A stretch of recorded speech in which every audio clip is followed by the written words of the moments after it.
Hello future officers. उम्मीद करते हैं आप खुश होंगे और आपकी पढ़ाई अच्छी चल रही होगी। आज की क्लास में हम लोग देखेंगे वर्क एनर्जी पावर, और ये थीम इंपॉर्टेंट क्यों है वो पहले देख लेते हैं। जिन लोगों ने भी लास्ट असाइनमेंट कंप्लीट नहीं किया होगा वो आज कंप्लीट कर लेंगे और टेलीग्राम फोकस ग्रुप में मुझे डाउट्स भेज देंगे, है ना। तो कोई भी लेक्चर शुरू करने से पहले मोस्ट इंपॉर्टेंट थीम होता है PYQ, ठीक है। तो ये क्लास में आप देखिए क्वेश्चन नंबर 123, ये 71st BPSC के क्वेश्चंस हैं और लास्ट तक बने रहिएगा सो दैट कि हम असाइनमेंट के लास्ट क्लास के डाउट्स को क्लियर कर सकें, है ना। And those people who are new, जो लोग नए हैं, हम बता देना चाहते हैं कि हमारा NCERT हिट सीरीज चल रहा है। अभी हम लोग साइंस कवर कर रहे हैं बिकॉज बहुत सारे मैसेज आए थे रिगार्डिंग SI मेंस एग्जाम और AEDO एग्जाम्स को लेकर, है ना। तो हम लोग अभी साइंस कवर कर रहे हैं and most probably we will cover all the major segment of science AEDO और SI मेंस के पहले। एंड इसमें हम लोग डेली करते क्या हैं, तो डेली NCERT के कंटेंट, उसके साथ साथ NCERT के MCQs क्वेश्चंस और उसके साथ साथ फ्री नोट्स प्रोवाइड करते हैं हम अपने टेलीग्राम फोकस ग्रुप में। एंड स्पेशली ये नोट्स जो होता है वो टोटली अलाइन होता है हिंदी और दोनों मीडियम के लिए अवेलेबल है। क्लास के बाद आप ये नोट्स ज़रूर डाउनलोड करें एंड मेक श्योर करें कि जो भी कंटेंट और क्वालिटी कंटेंट हम प्रोवाइड कर रहे हैं उसके साथ साथ आप असाइनमेंट ज़रूर करें, है ना। So this class is important क्योंकि आप देखिएगा 71st में 2 क्वेश्चन डायरेक्ट आया है और 2 क्वेश्चन कहाँ से आया है बहुत कम लोग को पता है, वो हम अभी डिस्कस करेंगे। तो ये क्वेश्चन देखिएगा 123 number, that is from energy and power, ऊर्जा और पावर से रिलेटेड ये क्वेश्चन। और फिर 125 नंबर क्वेश्चन, ये भी 71st में आया हुआ है और ये भी किससे है, ऊर्जा से रिलेटेड है, एनर्जी से। सेम इन इंग्लिश देख लेते हैं। एनर्जी कंज्यूम्ड हो रहा है इन होम 250 यूनिट्स और पूछ क्या रहा है कि टोटल एनर्जी क्या होगा, what will be the total energy, ठीक है। And the same question 125 in English, that is from energy, means energy का कंजर्वेशन, वो हम लोग आज डिस्कस करेंगे। क्योंकि बहुत सारे लोग सोच रहे होंगे why this chapter is important, तो उसके लिए हम ये बता दिए हैं। एंड मोस्ट इम्पॉर्टेंट, बहुत कम लोग ये बताएंगे आपको ये क्वेश्चन आया कहाँ से है, सो जस्ट वॉच इट। ये क्वेश्चन डायरेक्ट NCERT से आया है, इसलिए बाबू लोग आपको बोलते हैं कि NCERT को होलिस्टिक कवर कीजिए, क्योंकि अब जो क्वेश्चन पूछ रहा है वो डायरेक्ट पूछ रहा है। अब आप ही देखिए जो क्वेश्चन हम अभी दिखाएं वो सेम क्वेश्चन नहीं है क्या, 250 यूनिट्स ऑफ एनर्जी और टोटल एनर्जी जूल में क्या होगा, ठीक है। और एक पेज से एक ही क्वेश्चन नहीं, एक पेज से 2 क्वेश्चन आया है। अब देखिए question number 6, law of conservation of energy valid है या नहीं, ठीक है। एक बॉल गिर रहा है, एक ऑब्जेक्ट गिर रहा है, law of conservation of energy valid है कि नहीं। इसलिए हम आप लोग को गाइड करते हैं कि NCERT जो सिमुलेटर टेस्ट हमारा फ्री में टेलीग्राम में चल रहा है उसको आप सीरियस लीजिए, है ना। बाकी जो लोग नए हैं उनको हम बता देना चाहते हैं कि हमारे टेलीग्राम फोकस ग्रुप में डेली NCERT सिमुलेटर टेस्ट चलता है। So if you are serious candidate and planning for 72nd BPSC, चाहे वो हिंदी मीडियम के बच्चे हों या English medium, you are most welcome, आपका स्वागत है। बिकॉज इसमें हम लोग करते हैं PYQs के क्वेश्चन, फिर हम लोग लेते हैं NCERTs के exemplar questions and most important जो करंट अफेयर का जो हमारा क्वेश्चन डेली का होता है that is align with the PYQ and PIB handles. क्योंकि आज के क्वेश्चंस देखिएगा रिसेंट पैटर्न पे जो एग्ज़ाम हुआ है, whether it is ASO mains देख लीजिए या फिर अन्य एग्ज़ाम देखिए, वो टोटल करंट के भी जो क्वेश्चन पूछ रहा है वो PIB ओरिएंटेड क्वेश्चन पूछ रहा है, गवर्नमेंट के डेटा से क्वेश्चन पूछ रहा है, ठीक है। सो एग्ज़ाम बहुत करीब आ चुका है, exam is knocking at your door and most important है इस एग्ज़ाम में अगर आपको पैनिक नहीं करना है तो what ever content I am providing in science, go ahead with this. बाकी लास्ट क्लास में जो लोग भी कमेंट किए थे उसको हम 1-to-1 फ्री मेंटोरशिप दिए हैं। सो आज के क्वेश्चंस के कमेंट आप करिएगा so that you can avail this offer, आप ये ऑफर अवेल कर सकें, है ना। सो सर आज के कंटेंट का सोर्स क्या है, तो सोर्स इज NCERT, क्लास 9 का NCERT, क्लास 10th का NCERT और क्लास 11th के कुछ इंपॉर्टेंट NCERTs के कंसेप्ट, ठीक है। So let's begin. और बाबू लोग, आप लोग एक कंजूसी कर रहे हैं, हम इतना अच्छा एनसीईआरटी का कंटेंट आपको फ्री में ला के दे रहे हैं और आप लोग एक लाइक कमेंट भी नहीं करते हैं, है ना? तो शेयर करते रहिएगा, because sharing is caring. So let's begin. So sir, work क्या होता है? तो बहुत लोग बोल रहे होंगे हम अभी बैठकर आपके लेक्चर देख रहे हैं, तो ये भी तो एक वर्क डन है ना? तो यू आर रॉन्ग, ये वर्क डन नहीं है। और वर्क डन का बेसिक कंसेप्ट आपने स्कूल टाइम में पढ़ा होगा, नहीं पढ़े हैं तो हम बता देते हैं। सपोज कीजिए ये कोई ब्लॉक है, लेट्स से इट्स ब्लॉक ए, जिसका मास 10 kg है ना? बाकी हिंदी मीडियम वाले विद्यार्थियों से मेरा अनुरोध है, इट्स माय हम्बल रिक्वेस्ट, कि असाइनमेंट सबमिशन में बाबू लोग आप कंजूसी कर रहे हैं। बस बहुत कम लोग का असाइनमेंट सबमिशन का क्वेश्चन आया है, तो अपने डाउट्स वगैरह जो भी होंगे वो टेलीग्राम फोकस ग्रुप में पूछ लीजिएगा, ठीक है? चलिए, ये 10 kg का ब्लॉक है, ठीक है? इस पे मान के चलो फोर्स लग रहा है 10 न्यूटन, ओके? एंड ये डिस्प्लेस कितना हुआ? लेट्स से 10 मीटर की दूरी इसने तय की after applying a force of 10 Newton. तो बोलेंगे वर्क डन कितना हुआ सर? तो वर्क डन हुआ 10 × 10 = 100 newton metre. Sir newton metre क्यों लिख रहे हैं? तो बाबू लोग, ये न्यूटन है, ये मीटर है, दोनों को मल्टीप्लाई कीजिएगा तो न्यूटन मीटर आता है। तो सर वर्क डन किसे बोलते हैं? तो वर्क डन तभी बोलेंगे जब आपका जो फोर्स लग रहा है, whatever force you are applying, जो भी फोर्स आप अप्लाई कर रहे हैं, वो डायरेक्शन में होना चाहिए, in the direction of, let's say example हम जो बताएं, ये ब्लॉक है तो ब्लॉक 10 मीटर सेम डायरेक्शन में डिस्प्लेस होना चाहिए जिस डायरेक्शन में फोर्स लग रहा है, राइट? मान के चलिए आप लोग को पता होगा एनसीईआरटीज के कुछ एप्लीकेशन बेस्ड प्रॉब्लम हम बता देते हैं। सपोज कीजिए जो कूली होता है ना?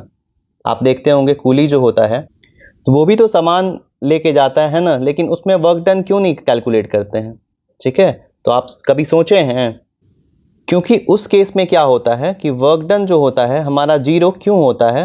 उसका रीजन ये है, अच्छे से समझिएगा बाबू लोग, है ना? और कंटेंट पसंद आ रहा होगा तो प्लीज अपना प्यार बढ़ाते रहिएगा, क्योंकि ऐसा कंटेंट लाइन बाय लाइन कोई बाबू मार्केट में भी अभी नहीं बताएगा आपको, ठीक है?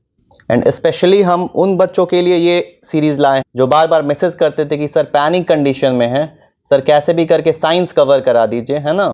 एसआई मेंस का एग्जाम है, एईडीओ का एग्जाम है, ठीक है? बाकी मेरा कंटेंट जारी रहेगा, खूब मन लगा के आप लोग पढ़िए, है ना? तो उस केस में जीरो इसलिए होता है क्योंकि सपोज कीजिए ये कोई कूली है। सर आज ड्राइंग बहुत अच्छा बना रहे हैं, थैंक यू सो मच। तो कूली के केस में होता क्या है कि मान के चलिए इसके माथे पे कोई लगेज वगैरह है, ठीक है? लेट्स से it is of 15 kg, 15 kg का है। तो होता क्या है, कूली जो है वो अपना हाथ वगैरह तो यहीं पे रखेगा ना भाई, तो इसके चलते एक फोर्स जनरेट होगा इस डायरेक्शन में, ठीक है? और ये फोर्स कौन सा होगा? फोर्स जो हाथ और माथे के थ्रू जो कूली का होगा वो फोर्स यहाँ पे लगेगा, ठीक है? और सर नीचे भी एक फोर्स लग रहा होगा, that is force due to gravity. अब समझिएगा बाबू लोग, कूली सपोज कीजिए यहाँ से ये डिस्प्लेस हुआ डिस्टेंस कोई 10 मीटर, ठीक है? तो यहाँ पे क्या हो जा रहा है, 90 डिग्री हो रहा है। और जहां भी 90 डिग्री का फॉर्मेशन होगा ना, वो एक चीज नोटिस कीजिएगा, वहां पे वर्क डन जीरो हो जाता है, because work done is scalar quantity, ठीक है? जो लोग को नहीं पता है स्केलर क्वांटिटी, लास्ट क्लास वाली 2 वीडियो आप देख लीजिएगा, उसमें आपके फोर्स, लॉज ऑफ मोशन और फिर उसके साथ साथ एनसीईआरटीज के एमसीक्यूज हम कराए हुए हैं। So please do watch that video, क्योंकि कनेक्ट नहीं कर पाइएगा, एक लेक्चर भी आपका छूट रहा है ना, क्योंकि ये सीक्वेंस जारी रहेगा मेरा। तो हम बता देते हैं वर्क डन स्केलर क्वांटिटी है। तो सर स्केलर क्वांटिटी है, इसका मतलब क्या हुआ? इसका मतलब ये हुआ कि वर्क डन जो है उसमें क्या है, बस मैग्नीट्यूड रहेगा, लेकिन कोई डायरेक्शन का रोल नहीं रहेगा। Got it? बहुत बढ़िया सर, मजा आ रहा है। कूली के केस में तो वर्क डन जीरो हो गया क्या? तो इसलिए बाबू लोग पढ़ाई करते हैं और मम्मी को बोलते हैं कि हम खूब काम किए हैं, तो आज से बोलना बंद कर दीजिए, ठीक है?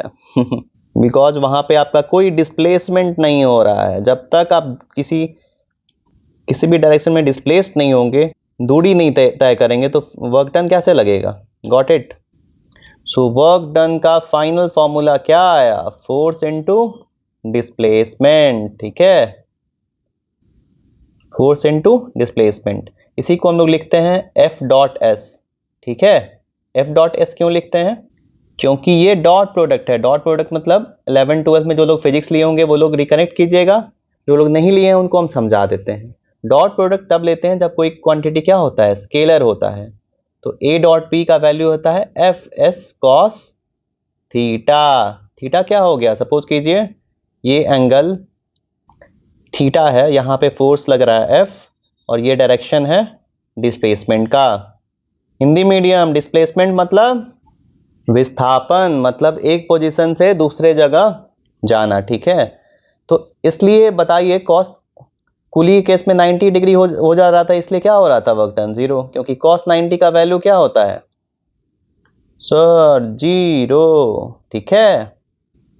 आइए कुछ एनसीईआरटी के हम एग्जाम्पल आपको करा देते हैं, ठीक है, क्योंकि कंसेप्ट के साथ साथ क्या करना है, क्वेश्चन सॉल्व करना है, ताकि एग्जाम में क्वेश्चन क्या हो जाए, हिट हो जाए, कंसेप्ट हिट हो जाए, ठीक है। तो मानिए ये 10 kg का ब्लॉक है, बाकी भूल जाइए आप लोग 11-12 में फिजिक्स पढ़े हैं नहीं पढ़े हैं कोई बात नहीं है भाई, ठीक है। I am always there for you people. ये 10 kg का ब्लॉक है, ठीक है, ध्यान दीजिए, है ना। और ये डिस्प्लेस हुआ है 10 मीटर, यहाँ पे कोई फोर्स लग रहा होगा तभी तो डिस्प्लेस हुआ है, ठीक है।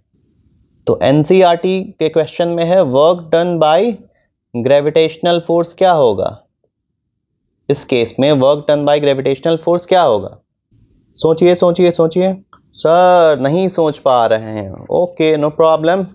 सो इस केस में डिस्प्लेसमेंट तो इस डायरेक्शन में हो रहा है, बट यहाँ पे एक फोर्स लगेगा दैट इज एफ जी, जिससे क्या हो जाएगा यहाँ पे कितना डिग्री बनेगा 90। और अभी हम सर क्या बताए हैं कि 90 डिग्री जहां भी बने वहां वर्क डन 0, ठीक है। अब प्रिय बच्चों आपसे एक सवाल, ठीक है, आपसे ये सवाल है कि आप लोग क्रिकेट खूब खेलते होंगे, है ना। तो आप लोग मुझे कमेंट करके बताइएगा कि बॉल जो जाता है वो क्या पूरा ऐसे चल जाता है, ऐसे नहीं ना, बॉल कैसे ट्रेवल करता है भाई, ऐसे कुछ ट्रेवल करके यहाँ पे आप हैं और यहाँ पे आपका दोस्त। कुछ लोग सोच रहा होगा सर भी क्रिकेट खेलते हैं लगता है। हाँ भाई हम भी खेलते ही हैं, I was department captain in engineering college, ठीक है।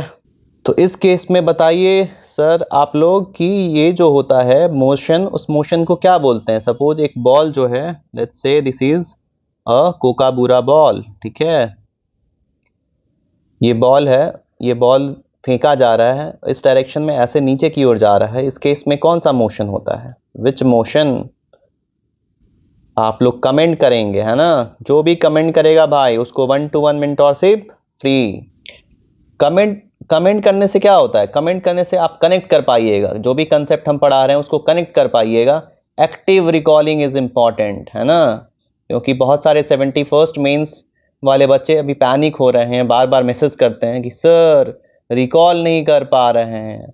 मॉक टेस्ट में पूछ रहा है सेंसस के बारे में, लेकिन हमको पता ही नहीं है कि जो इस बार 2026 का जो सेंसस स्टार्ट हुआ है उसमें हम पता ही नहीं कर पा रहे हैं कि इसका एक्ट कौन सा था पहले, ठीक है। तो रिकॉलिंग इज इंपॉर्टेंट। तो इसी से रिलेटेड आज का रहा दूसरा सवाल, दिस इज मोस्ट इंपॉर्टेंट, है ना। रिकॉल करते रहना है कि सेंसस जो है, सेंसस हिंदी मीडियम, जो जनगणना हो रहा है वो कौन से लिस्ट में आता है, ठीक है, यूनियन लिस्ट में आता है कि कंकरेंट लिस्ट में आता है कि स्टेट लिस्ट में आता है, एक बार कमेंट कर दीजिएगा आप लोग, ठीक है। जो भी चीज पढ़ा रहे हैं उसका नोट्स आप ले लीजिएगा टेलीग्राम फोकस ग्रुप से, ठीक है। चलिए कूली वाला कंसेप्ट यहाँ पे है जो हम समझा दिए हैं, एनसीईआरटी का एग्जाम्पल्स है, बहुत बढ़िया। ये चीज ध्यान रखिएगा, जो सीजीएस यूनिट होता है वो कभी कभी पूछ लेता है। तो सीजीएस यूनिट क्या है भाई, अर्ग है। ऐसा यूनिट तो सबको पता होगा, joule. And 1 joule is equal to how much, 10 की power 7 erg. This is important for exam perspective. 1 joule में कितना अर्ग, 10 की पावर 7 अर्ग, ठीक है। वो एक बार पूछ लिया था कि इलेक्ट्रॉन वोल्ट का वैल्यू बताइए, तो ये भी ध्यान रखिएगा कि इलेक्ट्रॉन वोल्ट का वैल्यू क्या होता है, 1.6 इंटू 10 की पावर -19। तो ये सब ले लीजिएगा भाई आप लोग, ठीक है। वहीं किलोवाट आवर हो गया तो उसका वैल्यू क्या है, ये वैल्यू है। और आगे पढ़ेंगे किलोवाट आवर का ये वैल्यू जो है वो कैसे निकालते हैं। जो कमर्शियल यूनिट है हमारा बिजली उजली सप्लाई का, वो इसी में कैलकुलेट होता है, ठीक है। देख लीजिए कैसे निकलता है। 1 किलोवाट आवर का मतलब क्या हुआ? 1 किलो मतलब 1000 वाट। अच्छा सर, 1000 वाट हो गया। और 1 घंटा में को अगर हम लोग कन्वर्ट करेंगे तो क्या हो जाएगा? 60 मिनट, और 60 मिनट को सेकंड में तो 60 सेकंड, ठीक है। तो ये वैल्यू निकालिएगा तो कितना आ जाएगा? 3.6 इंटू 10⁶, ठीक है। तो यही होता है, यही यहाँ पे लिखा हुआ है। बाबू लोग एकदम बेसिक से बता रहे हैं, ठीक है, पकड़ पकड़ के बता रहे हैं, इसके बाद भी आप लोग कंजूसी कर रहे हैं लाइक शेयर सब्सक्राइब करने में। ये तो बढ़िया बात नहीं है फिर, ठीक है। Law of conservation of energy पढ़े होंगे आप लोग बचपन में, क्या है ना, कि एनर्जी को क्रिएट भी नहीं कर सकते हैं, ना उत्पन्न कर सकते हैं, ना ही नष्ट कर सकते हैं, लेकिन क्या कर सकते हैं? एक फॉर्म से दूसरे फॉर्म में चेंज कर सकते हैं, है ना। सर नहीं समझ में आया, ओके। सपोज कीजिए ये कोई बॉल है, ठीक है, बहुत ऊपर हाइट से गिर रहा है नीचे की तरफ, है ना। यहाँ पे क्या होता है बॉल का वैल्यू, मतलब बॉल का स्पीड का वैल्यू क्या होता है? तो हमेशा ध्यान रखिएगा, जो मैक्सिमम पॉइंट पे जो बॉल जो जाता है, देखते होंगे ऊपर गया ऊपर ही जाके रुक थोड़ी ना जाता है, नीचे आता है। तो यहाँ पे मैक्सिमम पॉइंट पे क्या होता है? वेलोसिटी 0 होता है, ठीक है। और वेलोसिटी 0 होगा, काइनेटिक एनर्जी क्या होगा? 0। काइनेटिक एनर्जी का फॉर्मूला क्या होता है भाई? Kinetic energy is equal to half mv², है ना। तो यहाँ पे देखिए चेंज हुआ ना फॉर्म, यहाँ से गया यहाँ गया यहाँ गया, तो यहाँ पे पोटेंशियल एनर्जी आता है, फिर यहाँ पे काइनेटिक एनर्जी आता है ना। तो ये सब चेंज होते रहता है। तो वहीं बोल रहे हैं एनर्जी को हम और आप क्रिएट नहीं कर सकते हैं, लेकिन इसके फॉर्म को चेंज कर सकते हैं हम लोग। वही चीज यहाँ पे लिखा हुआ है, kinetic energy equal to half mv²। Potential energy क्या होता है? mgh। Hindi medium, kinetic energy मतलब क्या? गतिज ऊर्जा। गतिज ऊर्जा मतलब सीधे बता रहा है गति से रिलेटेड जो भी ऊर्जा है आपका, है ना, मोशन से। पोटेंशियल एनर्जी बहुत लोग को नहीं पता होगा, वो लोग बस पढ़ लिया होगा पोटेंशियल एनर्जी का मतलब होता है mgh, है ना। तो ऐसे नहीं समझना है, फिजिक्स को कंसेप्ट के साथ कोरिलेट कीजिए, फिजिक्स से प्यार कीजिए, जितना प्यार कीजिएगा उतना ज्यादा वो आपको नंबर दिलाएगा, समझे बात को। बहुत लोग से सुनते होंगे, या हम ही आपको बोलेंगे कि कितना पोटेंशियल है, हाँ? कितना पोटेंशियल है आपका। कुछ लोग बोलेगा सर मेरा पोटेंशियल ही नहीं है, लगता है हम नहीं एग्जाम नहीं निकाल पाएंगे, है ना। तो no, it's wrong, your potential to clear BPSC exam, ठीक है। तो पोटेंशियल वही है, पोटेंशियल है भाई जो आपके अंदर स्टोर है, जो स्टोर्ड फॉर्म में रहता है, दैट इज पोटेंशियल एनर्जी, ठीक है। आओ सुनाए बॉल की एक कहानी, है ना। बॉल है यहाँ पे, ठीक है, बॉल है, अभी बताया आपको। बॉल यहाँ से नीचे ऊपर गया, फिर कहाँ आया? नीचे आया, ठीक है। इस केस में होता क्या है, मैक्सिमम पॉइंट पे क्या होता है? वेलोसिटी हो जाता है 0। वेलोसिटी जहां 0 होगा, काइनेटिक एनर्जी क्या हो जाएगा? 0। क्योंकि kinetic energy is equal to क्या होता है? मेरे साथ आप लोग भी बोलिए भाई, mv², है ना। mv² होता है, अरे भाई हाफ mv² होता है। तो v का वैल्यू जहां पे 0 डालिएगा तो काइनेटिक एनर्जी क्या आ जाएगा? 0। तो मैक्सिमम पॉइंट पे काइनेटिक एनर्जी 0। और पोटेंशियल एनर्जी यहाँ पे क्या होता है? मैक्सिमम। भाई एग्जाम में पूछेगा तो फिर मुंह मत पा देना तुम लोग, है ना। और यहाँ पे आते आते आते स्लाइटली क्या होता है? हाइट का वैल्यू ऑलमोस्ट 0। तो हाइट जहाँ पे 0 वहां पे पोटेंशियल एनर्जी क्या हो जाएगा? 0। क्योंकि potential energy is equal to क्या होता है? mgh। तो h का वैल्यू 0, तो पोटेंशियल एनर्जी 0। अब ये सब डिवाइस वगैरह है, वो देख लीजिएगा आप लोग नोट्स से, है ना। पूछ देता है कभी कभी भाई कि लाउड स्पीकर में कौन सा एनर्जी ट्रांसफर होगा, तो मत लिख दीजिएगा साउंड से इलेक्ट्रिकल, है ना, इट्स इलेक्ट्रिकल टू साउंड। आइए पावर देख लेते हैं, पावर क्या होता है। अरे वो पावर नहीं है भाई जो जिम में आप लोग पावर पावर करते रहते हैं, ये लाइट वाला पावर है ना। तो सिंपल होता है भाई, power rate of doing work, जहां भी रेट आए वहां पे सोच लीजिएगा हमेशा, आर्ट्स वालों ध्यान दो। तो पावर जहां भी मतलब रेट ऑफ डूइंग वर्क मतलब क्या हुआ? Work done upon time. तब रेट का मतलब यही होता है किस रेट से हो रहा है, तो किस रेट से हो रहा है उसमें क्या होता है? डिनोमिनेटर में आ जाएगा आपका टाइम। तो इसका एसआई यूनिट देखें तो क्या हो जाएगा? वर्क डन का होता है क्या, जूल, और टाइम का सेकंड, तो जूल पर सेकंड बोल सकते हैं। और एसआई यूनिट क्या हो जाएगा इसका, वाट। एक पर एक साइंटिस्ट लोग थे तो उन्हीं के नाम पे हो गया है, क्या ही कीजिएगा, रटना पड़ेगा आपको। ये चीज ध्यान रखिएगा, एग्जाम पर्सपेक्टिव से इंपॉर्टेंट है। हॉर्स पावर, एक हॉर्स पावर में कितना वॉट होता है, 746, ठीक है। ये चीज हम लोग देख लिए हैं, कॉमर्शियल यूनिट एनर्जी का, है ना। अरे भाई बिजली बोर्ड में आपका जो मीटर रीडिंग आता है वही सब है, ये सब है ना। आइए कुछ एनसीईआरटी के क्वेश्चन देख लेते हैं। बहुत लोग परेशान होंगे सर बस कंसेप्टे बता रहे हैं, लीजिए एमसीक्यू, खुश रहिए एकदम मस्त। पावर निकालना है, पावर हम क्या बताए थे, पावर, पावर होता है work done upon time. Work done कितना है सर, मशीन कितना जूल काम कर रहा है, 600 जूल। टाइम कितना है सर, 1 मिनट। अरे भाई कन्वर्ट कर लो सेकंड में, क्या आ जाएगा, 10 वॉट। ठीक है, चमका, चमकिए गया सर। एक और कंसेप्ट सीख लीजिए आप लोग, है ना।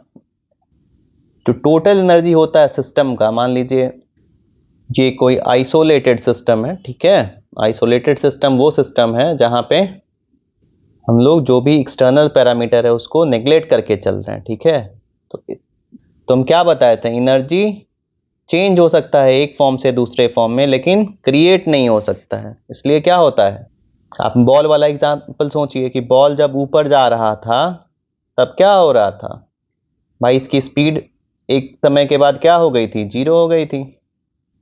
और फिर नीचे आया तब क्या हुआ, पोटेंशियल एनर्जी यहाँ पे क्या हो गया, हाइट 0 था सर, तो पोटेंशियल एनर्जी क्या हो गया था, 0।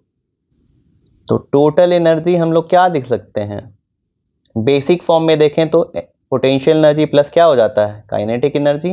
बाकी इंजीनियरिंग वाले लोग कोरिलेट कीजिएगा, बहुत सारा एनर्जी होता है, जैसे एडी लॉस में जो एनर्जी हुआ, इलेक्ट्रिक लॉस में एनर्जी हुआ, या फिर एंथैल्पी हो गया, तो ये सब अभी पढ़ना नहीं है।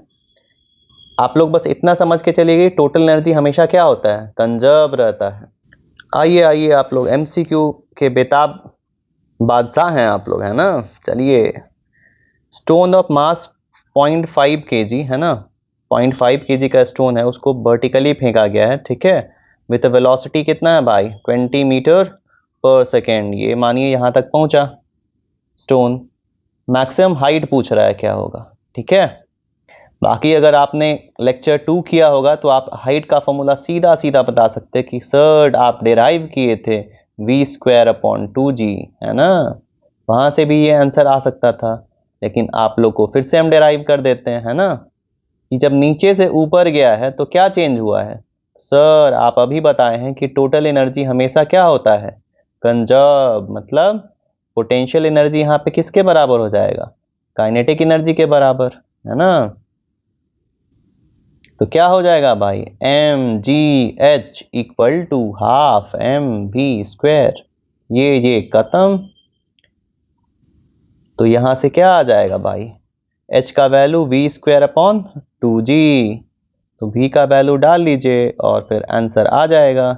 v का वैल्यू कितना है, 20, 20 × 20/2g। g का वैल्यू 10 दे रखा है ना बच्चों। क्या आ जाएगा आंसर, खटाक खटाक, आंसर क्या आ गया, 20, option C. C for Chandragupta Maurya, है ना। बहुत बढ़िया। ये सब बच्चा वाला सवाल है भाई, ये सब में गलती नहीं करना है कि अब अगर वेलोसिटी डबल्ड होगा तो काइनेटिक एनर्जी क्या हो जाएगा, इसलिए सॉल्व करके एकदम प्रॉपर दिया हुआ है नोट्स भाई। तो काइनेटिक एनर्जी पहले भी बता चुके हैं कि हाफ mv² मतलब वेलोसिटी के डायरेक्टली प्रोपोर्शनल होता है स्क्वायर के, है ना। तो मतलब ये डबल हुआ, मतलब कितना हुआ, ये 4 गुना हो जाएगा। बहुत बढ़िया, वेरी गुड, बहुत बढ़िया सर। एनसीईआरटी के क्वेश्चंस बन रहे हैं, थैंक यू सो मच। आइए कुछ डाउट सॉल्व कर लेते हैं। कुछ बच्चों ने कमेंट करा था टेलीग्राम फोकस ग्रुप में, क्वेश्चन नंबर 50 था शायद, है ना।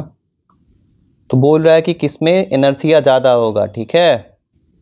हिंदी मीडियम, इनर्शिया मतलब क्या, जड़ता का नियम, है ना, ठीक है। तो किसमें ज्यादा होता है भाई, क्लियर बता चुके हैं फर्स्ट क्लास में ही।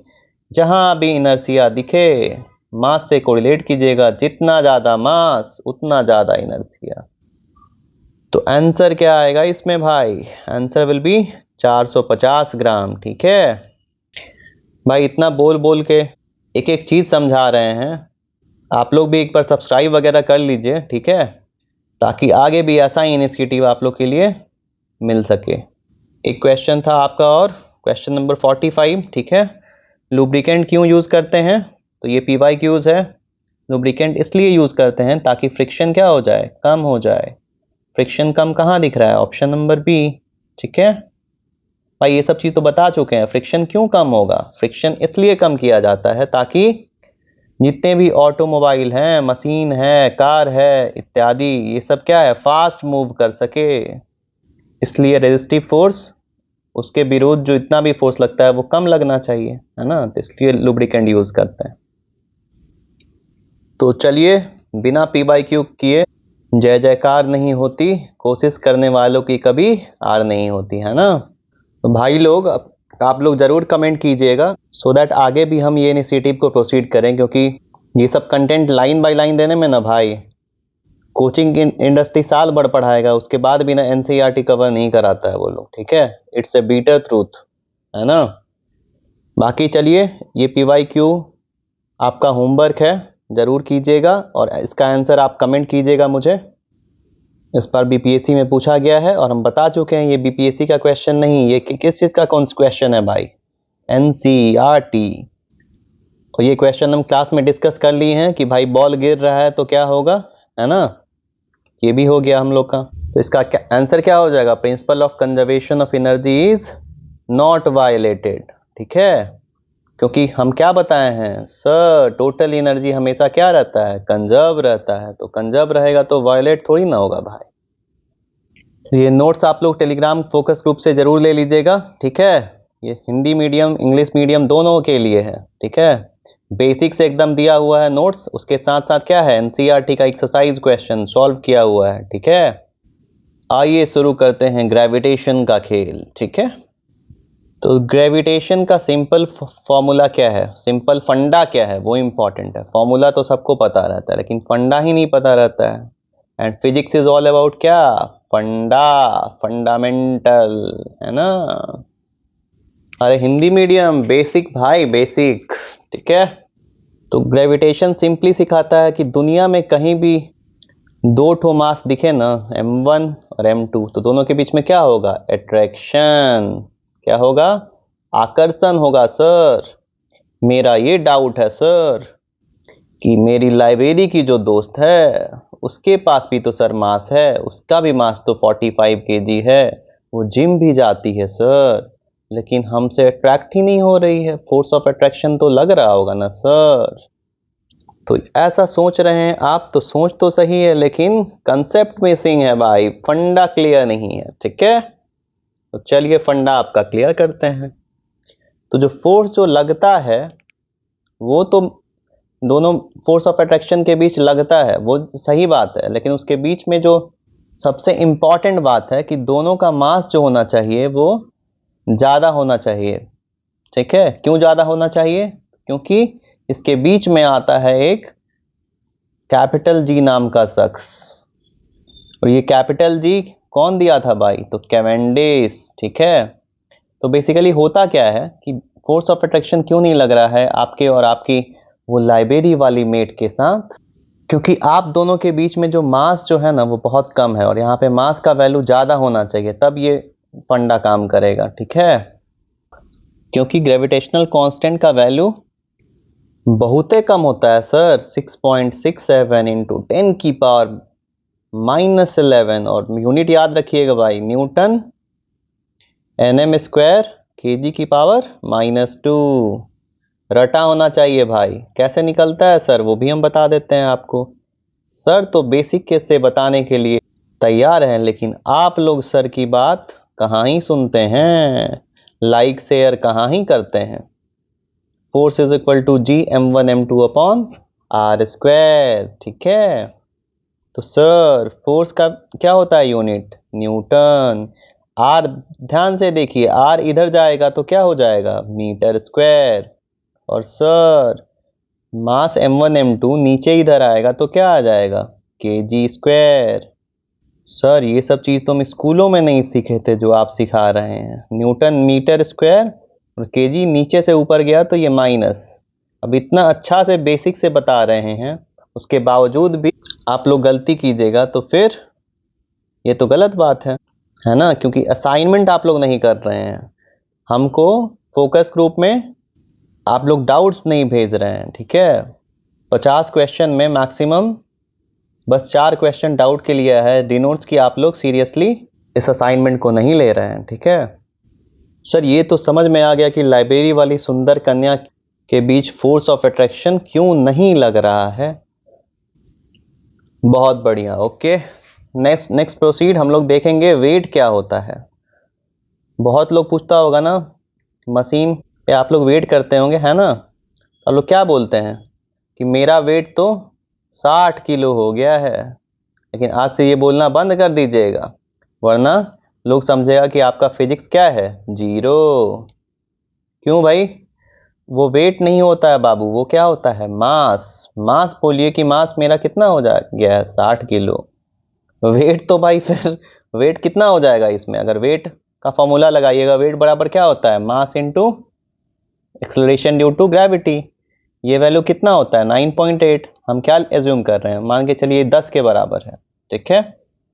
और मास कितना है आपका, 60 किलो के हैं आप, जिम विम जाते नहीं हैं, तो कितना हो गया, 600 न्यूटन। मतलब कोई पूछे तो बोलना कि वेट मेरा 600 न्यूटन है। फिर अगर वो महिला मित्र हुई आपकी तो पकड़ के पीटेगी, बोलेगी वाह, 70-80 तो हम सुने थे, लेकिन 600 न्यूटन महाशय का वेट है ना? बहुत बढ़िया। मजा आ रहा होगा तो प्लीज बाबू लोग लाइक शेयर करते रहिएगा, क्योंकि हम ये इनिशिएटिव, बताइए, इतना बढ़िया इनिशिएटिव एनसीईआरटी का लाइन बाय लाइन बता रहे हैं। बस आपसे एक ही प्यार चाहते हैं कि आप लोग क्या कीजिए, ज़्यादा से ज़्यादा कमेंट कीजिए, असाइनमेंट कीजिए, है ना? कनेक्ट कीजिए हमसे। अब sir weight is equal to mg तो होता है सर, स्मॉल g का कुछ एप्लीकेशन है क्या? बिल्कुल है भाई। और बीपीएससी इस पे दो बार पूछ चुका है, ठीक है? कि जो g का वैल्यू है वो पोल पे ज़्यादा होता है कि इक्वेटर पे ज़्यादा होता है, ठीक है? तो आपने अगर 11th में कनेक्ट कीजिएगा, पढ़ा होगा g dash is equal to g into 1 minus h by r. Formula नहीं पता है, कोई बात नहीं भाई लोग, ये सब पूछेगा भी नहीं, वो एप्लीकेशन पूछेगा इसका।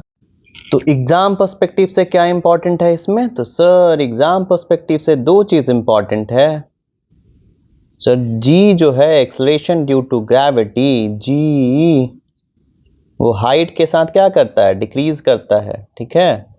और डेप्थ के साथ भी क्या करता है, डिक्रीज करता है। दैट्स इट, ठीक है? तो स्टार मार्क करके लिख लीजिएगा कि जो एल्टीट्यूड के साथ और डेप्थ के साथ, दोनों के साथ क्या होता है, जी का वैल्यू डिक्रीज करता है। एंड मोस्ट इंपॉर्टेंट थिंग, अगर आप दुबले पतले हैं, ठीक है, तो इसका इलाज एक है, आप चल जाइए पोल के आसपास, ठीक है? आपका वजन अचानक से क्या हो जाएगा, बढ़ जाएगा। क्यों भाई? वेट बराबर क्या होता है, mg। तो अभी क्या बताएं, पोल पे सब ज़्यादा होता है एज कंपेयर टू क्या, इक्वेटर। तो पोल पे अगर g का वैल्यू ज़्यादा है तो वेट का भी वैल्यू पोल पे क्या होगा, ज़्यादा होगा, है ना? एप्लीकेशन बेस्ड क्वेश्चन यही इंपॉर्टेंट रहता है, वो बार बार पूछता है कि इक्वेटर पे ज़्यादा होगा कि पोल पे ज़्यादा होगा, ठीक है? बाकी ये सब डेरिवेशन अभी आप लोग के काम का नहीं है, ये 11th-12th में हम लोग पढ़ते हैं। जो एग्जाम पर्सपेक्टिव से इंपॉर्टेंट है वो ध्यान दीजिएगा, वो ये वाला टेबल है ना? सर एमसीक्यू नहीं करा रहे हैं, मजा नहीं आ रहा है। लो भाई एमसीक्यू लो, एनसीईआरटी का एमसीक्यू लो। जी का वैल्यू सब जगह क्या होता है, सेम, बन गया। ये सब चीज़ भाई गलती नहीं होना चाहिए। असाइनमेंट के क्वेश्चंस आप लोग कर लेना, जैसे कि अगर मास डबल होगा, रेडियस आधा होगा तो फोर्स क्या होगा, ठीक है? ठीक है, तो ये सब हम बता चुके हैं। Force is equal to m1 m2 upon r square, है ना? पूछ दे मानो बैरोमीटर कौन इन्वेंट किया था, तो आंसर मानना टॉरिसली। बाकी ये पढ़ाएंगे, ये अभी आगे आएगा, प्रेशर वगैरह पढ़ाएंगे ना, तो उसमें ये कवर करा देंगे, ठीक है? बाकी आज के होमवर्क आप लोग क्वेश्चन नंबर 25 कर लीजिएगा, है ना? 24 कर लीजिएगा, 23 कर लीजिएगा, 22 कर लीजिएगा। ये सब सारा क्वेश्चन बनेगा आपसे। 21, 20 हम करा चुके हैं, है ना। 19 कर लीजिएगा, है ना। सीट के क्वेश्चन कर लीजिएगा आप, वर्क पावर एनर्जी के क्वेश्चन, एंड व्हाट आप कर लीजिएगा ग्रेविटेशन के क्वेश्चन, है ना। बाकी जो भी डाउट होगा please do ask me at Telegram focus group BPSC strategy room, ठीक है। यहीं से होगा आपका सिलेक्शन, और ये क्वेश्चन के आंसर आपको कमेंट डाउन करना है, ठीक है। चलिए, बहुत बहुत धन्यवाद। अच्छे से रहिए, खुश रहिए, अच्छे से पढ़िए। Thank you so much. जय हिंद, जय बिहार।